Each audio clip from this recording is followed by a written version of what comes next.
All right, so today we'll be doing our Fortune 1000 presentation on Walt Disney. My name is Tim. I'm McKenna. I'm Maddie. Upon reopening the Disney parks, new policies were being implemented. Reservations were needed upon entry. Masks were to be worn at all times unless in designated areas. Guests were to be kept socially distanced while in line. Indoor dining was closed and food was only available with ordering ahead. As COVID restrictions were slowly being lifted, the Disney park policies changed and were not as strict. Once the restrictions that were being implemented were that the masks only need to be worn indoors now. Indoor dining was now allowed. Guests were not required to stay 6 feet apart. More guests were allowed in the parks at a time, and they were not limited to 25% capacity. COVID vaccines and tests were strongly encouraged, but they were not required prior to entering the parks.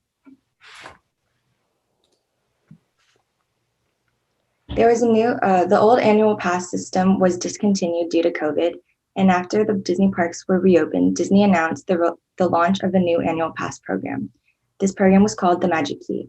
It's a 4-tiered system that included different prices and benefits. The Dream Key, which is the top tier, includes free parking, no blockout dates, 6 reservation slots, merchandising and dining discounts for $13.99. The Believe Key includes 50% off of parking, few blockout dates, 6 reservation slots, merchandise and dining discounts for $9.49.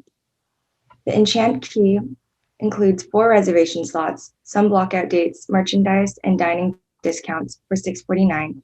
And the lowest tier was the Imagine Key, which included reservation slots, the most blockout dates, merchandise and dining discounts for $3.99, and was only available for California residents.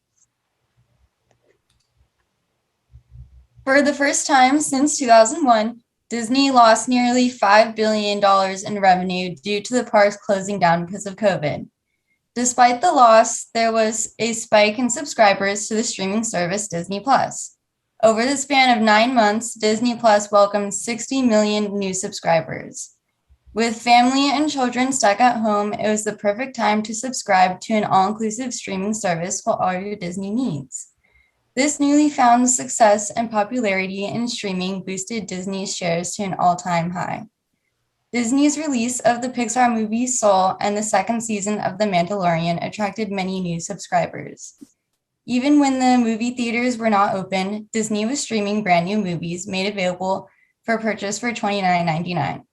Disney Plus produced a large profit during a time of hardship, which was roughly $4 billion in revenue by the end of 2020. This past year, there are a few updates to some of the park's attractions. The first being Snow White's Scary Adventures because of the controversial kiss scene with Prince Charming. The scene was criticized because of the argument that Snow White did not have consent during the act of affection. Therefore, the ride has been renamed Snow White's Enchanted Wish, and the scene was removed.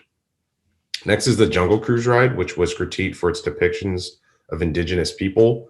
Disneyland has since removed the racially insensitive depictions of indigenous people and has added a new storyline to the ride. And finally, Splash Mountain will be renamed because the ride includes aspects of the Jim Crow era film Song of the South. In the ride, or in the future, the ride will be changed to a Princess and the Frog theme, but for now, the ride has taken out all controversial depictions. In terms of new additions to the park, the Avengers Campus, which opened June 4th, 2020, has been one of the biggest attractions since Disneyland opened up Star Wars Galaxy's Edge on August 29th in 2019. This has brought in added revenue and an increase in ticket sales, but hopefully these changes make the park more family-friendly and appealing to guests. So in conclusion, Disney looks to continue to find new ways to generate more revenue with key additions like the annual pass, Disney Plus, and updated park features. Disney looks to continue to grow and expand into different outlets like they already have. And with COVID cases declining and safe reopening strategies, the future looks very bright for them. Thank you for listening. These are our references.